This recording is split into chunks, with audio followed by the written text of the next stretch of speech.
जय हिंद प्यारे साथियों। आप सभी का विमल क्लासेस सिविल सर्विसेज के एजुकेशनल फाउंडेशन में स्वागत है। तो आइए प्यारे साथियों, जैसा कि एनसीईआरटी की जो एमसीक्यू सीरीज चल रही है उसी में आज हम लोग हिस्ट्री के पार्ट 4 के बारे में बात करेंगे।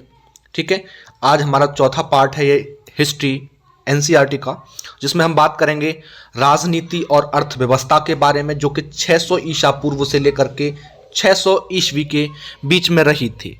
ठीक है, उसी राजनीति और अर्थव्यवस्था पर आधारित जो कि यूपीएससी और पीसीएस परीक्षा के लिए इंपॉर्टेंट क्वेश्चंस हैं, उनको आज हम लोग इसमें डिस्कशन करेंगे। तो देखिए, पहला क्वेश्चन दिया गया है हम लोगों को कि निम्नलिखित कथनों पर विचार कीजिए। पहला स्टेटमेंट है, 6ठी सदी ईसा पूर्व काल में लोहे के हल का प्रयोग नहीं हुआ। सेकंड है कि इस काल में धान के पौधों का रोपण शुरू हुआ। तीसरा है, कमकार भूमिहीन खेतीहीन मजदूरों को कहा जाता था। उपर्युक्त कथनों में से कौन सा या कौन से सही नहीं है? याद रखना, 6ठी शताब्दी ईसा पूर्व के काल में लोहे का प्रयोग हुआ था। यह पहला स्टेटमेंट गलत है, क्योंकि प्रयोग हुआ था जिससे कठोर जमीन को जोतना आसान हुआ था, और इसी टाइम पीरियड में क्या हुआ था, धान के पौधों का रोपण शुरू हुआ। इससे फसलों की उपज बढ़ी, और कमकार जो है भूमिहीन खेतीहीन मजदूरों को कहा जाता है। तो राइट आंसर बन जाएगा ऑप्शन नंबर ए, केवल एक। ठीक है, केवल एक कथन इसमें जो है हमारा सही नहीं है, बाकी स्टेटमेंट हमारे सही हैं। अगला क्वेश्चन, अगले क्वेश्चन में कहा गया है, निम्नलिखित कथनों पर विचार करें। फर्स्ट स्टेटमेंट है, अधिकांश महाजनपदों पर राजा का शासन होता था। सेकंड है, गण और संघ के नाम से प्रसिद्ध राज्यों में कई लोगों का समूह शासन करता था। थर्ड स्टेटमेंट है, महावीर और बुद्ध इन्हीं गणों से संबंधित थे। उपर्युक्त में से कौन सा या कौन से कथन सही हैं? तो याद रखिएगा, अधिकांश महाजनपदों पर राजा का शासन होता था, लेकिन गण और संघ इनके नाम से प्रसिद्ध राज्यों में कई लोगों का समूह शासन करता था। यानी कि समूह का प्रत्येक व्यक्ति क्या कहलाता था? राजा कहलाता था। और भगवान महावीर और भगवान बुद्ध इन्हीं गणों से रिलेटेड थे। तो हमारे सभी के सभी स्टेटमेंट करेक्ट हैं। राइट आंसर हो जाएगा ऑप्शन नंबर डी, 1, 2 और 3। नेक्स्ट क्वेश्चन में कहा है, कथन और कारण का प्रश्न है, जिसमें कथन ए दिया है, 6ठी सदी ईसा पूर्व में प्राचीनतम अभिलेख प्राकृत भाषाओं में लिखे जाते थे। कारण आर दिया है कि प्राकृत जनमान्य की भाषा थी। कूट हम लोगों को नीचे दिया गया है कि ए और आर यानी कि कथन और कारण दोनों सही हैं, और कारण कथन की सही व्याख्या करता है। ए और आर दोनों सही हैं, परंतु आर ए की सही व्याख्या नहीं करता है। ए सही है परंतु आर गलत है, और फोर्थ ऑप्शन है ए गलत है परंतु आर सही है। तो याद रखिएगा, 6ठी सदी ईसा पूर्व में जो है प्राचीनतम अभिलेख जो थे प्राकृत भाषाओं में लिखे जाते थे। और प्राकृत कौन सी भाषा थी? यानी कि उन भाषाओं को कहा जाता था जो जन सामान्य की भाषा हुआ करती थी। दोनों स्टेटमेंट ठीक है। ठीक है, कथन भी ठीक है, कारण भी ठीक है। और कारण क्या है? कथन की सही स्पष्ट व्याख्या करता है। राइट आंसर हो जाएगा ऑप्शन नंबर ए, यानी कथन और कारण दोनों सही हैं, और कारण ए की सही व्याख्या करता है। नेक्स्ट क्वेश्चन में कहा गया है, निम्नलिखित कथनों पर विचार करें। और फर्स्ट स्टेटमेंट है, 6ठी सदी ईसा पूर्व में अनेक राजधानियों की किलेबंदी की गई। सेकंड है, इसीलिए काल में स्थायी सेना का विकास हुआ। थर्ड है कि नियमित कर व्यवस्था का उदय इसी काल में हुआ। उपर्युक्त में से कौन सा या कौन से कथन सही हैं? तो याद रखना, 6ठी सदी ईसा पूर्व में जो है अनेक राजधानियों की किलेबंदी की गई थी, क्योंकि कौशाम्बी से किले की जो दीवार है उसका साक्ष्य मिला है। और इसी काल में स्थायी सेना का विकास हुआ था। सेना को नियमित वेतन दिया गया था, और नियमित कर व्यवस्था का उदय भी इसी काल में हुआ, जो कि उपज पर देखोगे तो कर का जो है 1/6वां हिस्सा हुआ करता था। कौन सा हिस्सा? 1/6वां हिस्सा हुआ करता था। तो राइट आंसर हो जाएगा ऑप्शन नंबर डी, 1, 2 और 3, यानी कि तीनों के तीनों स्टेटमेंट हमारे करेक्ट हैं। अगले प्रश्न में कहा गया है, निम्नलिखित कथनों पर विचार करें। फर्स्ट स्टेटमेंट है, राजा बनने के 9वें वर्ष में अशोक ने कलिंग विजय की। सेकंड है, अशोक ने कर्मकांडों को त्यागने की बात की। थर्ड है, रामपुरवा स्तंभ बिहार के रामपुर से मिला है। तो उपर्युक्त में से कौन सा या कौन से कथन सही है।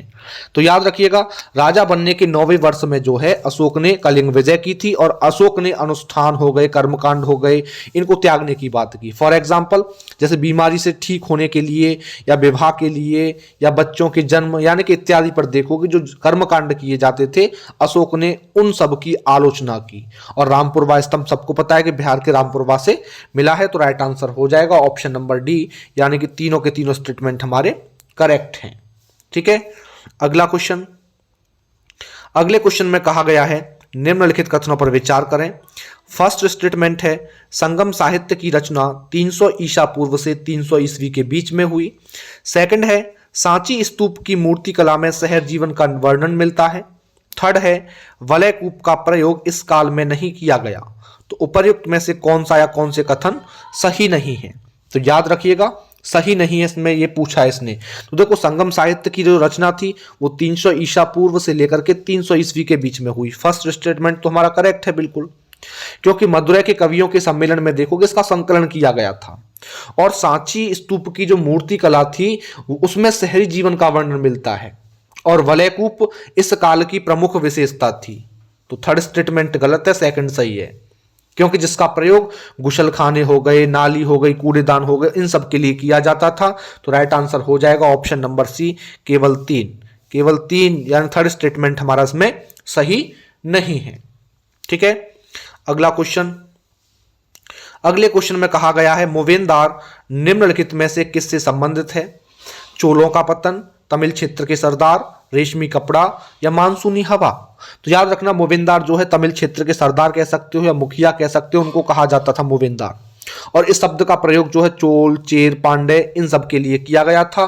तो राइट आंसर हो जाएगा ऑप्शन नंबर बी, तमिल क्षेत्र के सरदार।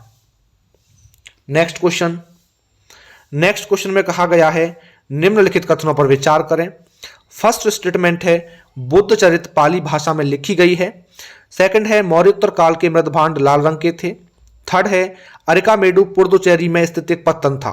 तो उपर्युक्त में से कौन सा या कौन से कथन सही नहीं है?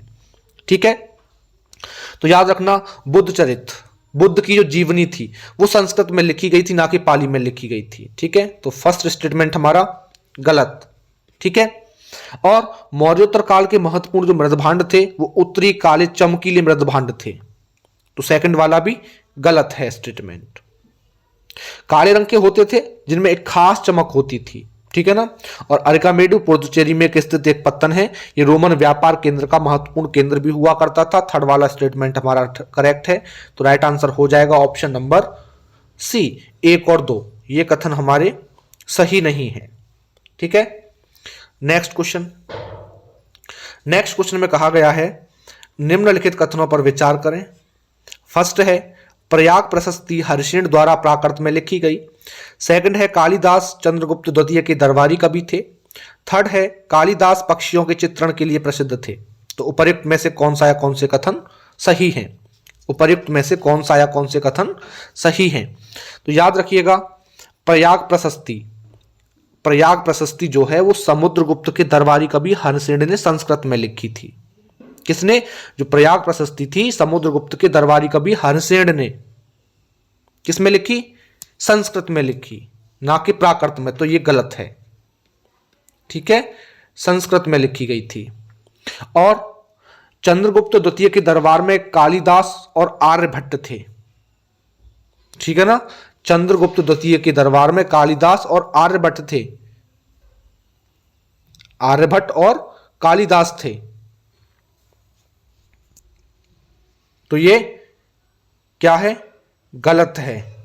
सही है ये वाला, सेकंड स्टेटमेंट हमारा सही है।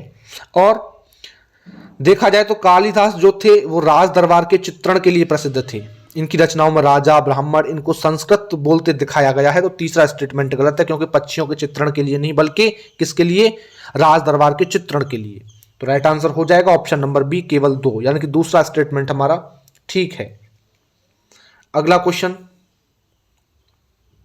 अगले क्वेश्चन में कहा है कि अग्रहार निम्नलिखित में से किससे संबंधित है? अरब में रहने वाले घुमक्कड़ कबीले, ब्राह्मण को दान किया भूभाग, कर और भूमिहीन किसान। तो याद रखिएगा, अग्रहार अग्रहार उस भूभाग को कहते हैं जो कि ब्राह्मणों को दान दिया जाता है, यानी कि ब्राह्मणों से भूमि कर या अन्य प्रकार के कर नहीं वसूले जाते, ब्राह्मणों को स्वयं स्थानीय लोगों से कर वसूलने का अधिकार था। तो राइट आंसर हो जाएगा ऑप्शन नंबर बी। ठीक है, इसका जो राइट आंसर होगा ऑप्शन नंबर बी हो जाएगा, ब्राह्मणों को दान किया भूभाग। नेक्स्ट क्वेश्चन, अगले क्वेश्चन में कहा है सूची 1 को सूची 2 से सुमेलित कीजिए और सूचियों के नीचे दिए गए कूट का प्रयोग करके सही उत्तर चुनिए। इधर है लगभग 600 से 500 ईसा पूर्व, 185 ईसा पूर्व, 320 ईस्वी और 100 से 200 ईसा पूर्व। और इधर दिया है इसने मौर्य साम्राज्य का अंत, गंगा घाटी में नगरीकरण, पश्चिमोत्तर में शक शासन और गुप्त शासन का आरंभ।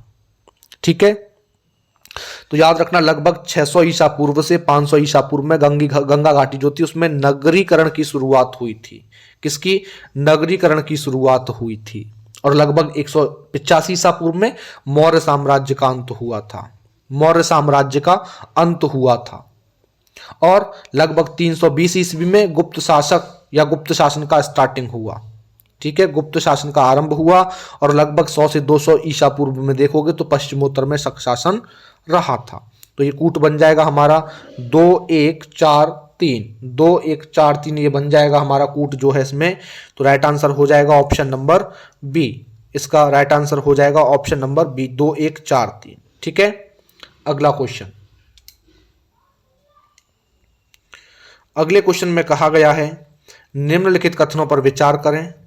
फर्स्ट स्टेटमेंट है पाली भाषा में गहपति का प्रयोग छोटे किसानों के लिए किया जाता था।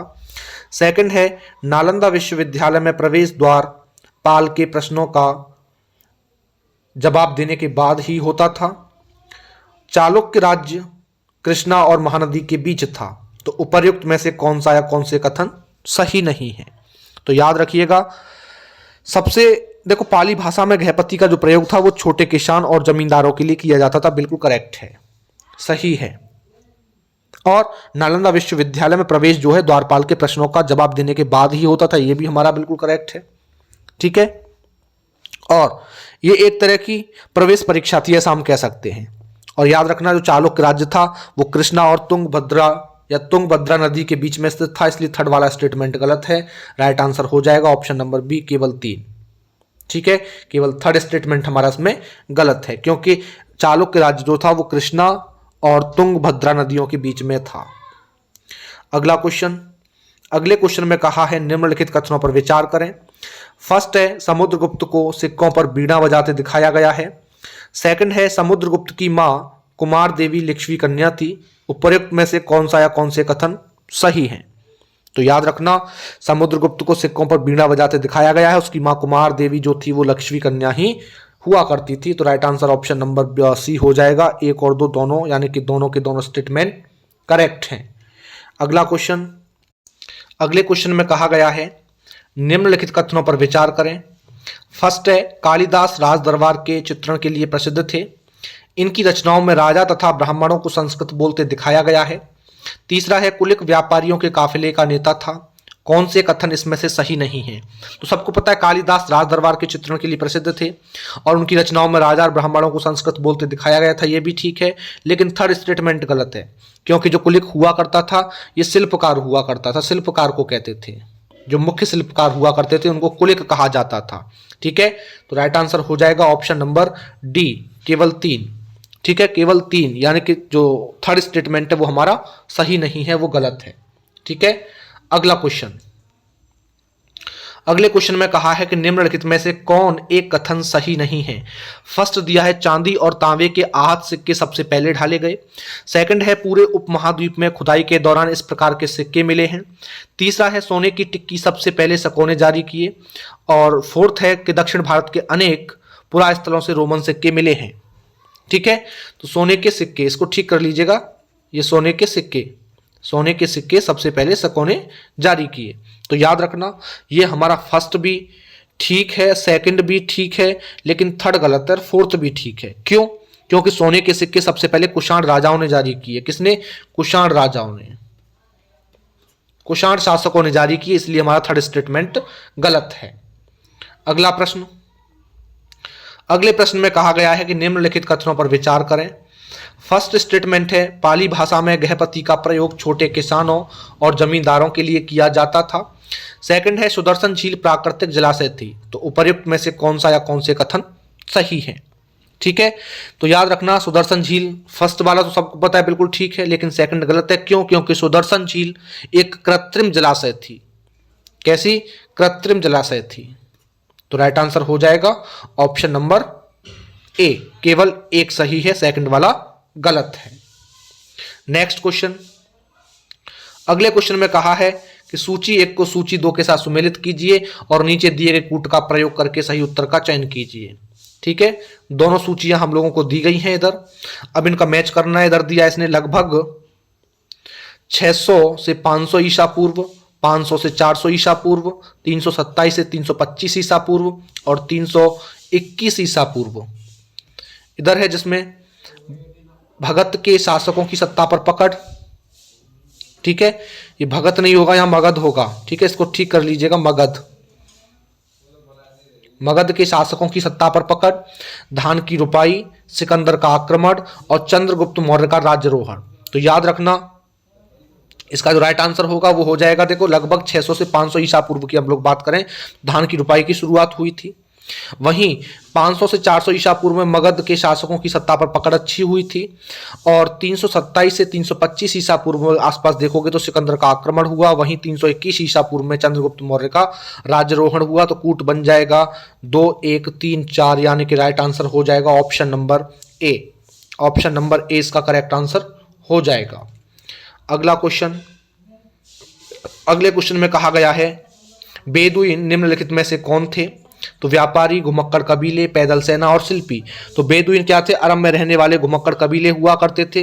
क्या? घुमक्कड़ कबीले हुआ करते थे। तो right answer option number B हो जाएगा, ऑप्शन नंबर बी, घुमक्कड़ कबीले। अगला क्वेश्चन, निम्नलिखित कथनों पर विचार करें। फर्स्ट है इसमें कि सिकंदर मैसेडोनिया का शासक था। सेकंड है नालंदा विश्वविद्यालय में प्रवेश द्वारपाल के प्रश्नों का जवाब देने के बाद ही होता था और चीन की दीवार का 300 ईस्वी के आसपास निर्माण शुरू हुआ। कौन से कथन सही नहीं है? कौन से कथन इसमें से सही नहीं है? ठीक है, तो सबको पता है सिकंदर मैसेडोनिया का शासक था।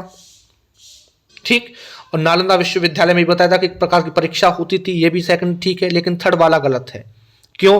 क्योंकि चीन की दीवार का 400 ईसा पूर्व के आसपास निर्माण शुरू हुआ था। इसका उद्देश्य क्या था कि जो उत्तरी सीमा के पशुपालक लोग हैं उनसे रक्षा की जाए और अगले 2000 वर्षों तक इसका निर्माण कार्य चलता रहा था। तो राइट आंसर हो जाएगा ऑप्शन नंबर 3, केवल 3। थर्ड स्टेटमेंट गलत है। अगला क्वेश्चन, मुंजिरिस बंदरगाह निम्नलिखित में से किस तट पर स्थित है? मुंजिरिस बंदरगाह निम्नलिखित में से किस तट पर स्थित था? पश्चिमी घाट, पूर्वी घाट, दक्षिणी घाट और दक्षिण पूर्वी। तो याद रखना ये पश्चिमी तट पर स्थित था। किस पर? पश्चिमी तट पर स्थित था। राइट आंसर हो जाएगा ऑप्शन नंबर ए, पश्चिमी तट पर स्थित था ये। अगला प्रश्न, अगले प्रश्न में कहा गया है निम्नलिखित कथनों पर विचार करें। फर्स्ट है चालुक्य राज्य कृष्णा और पेरिया नदियों के मध्य था। सेकंड है इसकी राजधानी ऐहोल थी। थर्ड है ऐहोल को मंदिरों का नगर भी कहा जाता है। तो कौन सा या कौन से कथन सही है? तो सबको पता है भाई। सबसे पहले तो ये चीज याद रखिए, अभी आप लोगों को बताया था कि जो कृष्णा चालुक्य राज्य जो था वो कृष्णा और तुंगभद्रा नदियों के बीच में स्थित था, ना कि पेरियर। तो ये तो गलत है। इसकी राजधानी ऐहोल थी, सबको पता है, ठीक है। ऐहोल को मंदिरों का नगर भी कहा जाता है, ये भी ठीक है, लेकिन फर्स्ट वाला हमारा गलत है स्टेटमेंट और राइट आंसर भी ऑप्शन नंबर ए हो जाएगा। केवल एक स्टेटमेंट इसमें हमारा गलत है। ठीक है, सॉरी इसमें सही पूछा है, सॉरी सही पूछा है हम लोगों से, तो सही का हो जाएगा आप लोगों का ऑप्शन नंबर सी। 2 और 3 इसमें ठीक है, लेकिन फर्स्ट वाला हमारा गलत है। ठीक है, अगला क्वेश्चन, अगले क्वेश्चन में कहा है कि निम्नलिखित में से कौन सा एक सुमेलित नहीं है? 1784 ईस्वी बंगाल एशियाटिक सोसाइटी का गठन, 1838 ईस्वी जेम्स प्रिंसिप द्वारा अशोक के ब्राह्मी लिपि का अर्थ लगाना, 1877 ईस्वी अलेक्जेंडर कनिंघम ने अशोक के अभिलेख के एक अंश को प्रकाशित किया, 1886 ईस्वी डीसी सरकार ने इंडियन एपिग्राफिकल ग्रॉसरी प्रकाशित की। ठीक है, तो याद रखिएगा इसमें हमारा जो 1886 है बिल्कुल गलत है। क्यों? क्योंकि डीसी सरकार ने इंडियन एपिग्राफिकल ग्रोसरी प्रकाशित की थी। ठीक है, इसमें 1886 में जो है, जो डीसी सरकार थे, डीसी सरकार ने इंडियन किसकी एपिग्राफिकल ग्लोसरी प्रकाशित की थी, ना कि ग्रोसरी। ठीक है, ये कह रहा है कि इंडियन एपिग्राफिकल ग्रोसरी प्रकाशित की, बिल्कुल गलत कह रहा है, क्योंकि 1965 से लेकर के और 1966 ईस्वी में जो है इन्होंने प्रकाशित की थी। इसका टाइम पीरियड गलत है, तो right answer option number D हो जाएगा।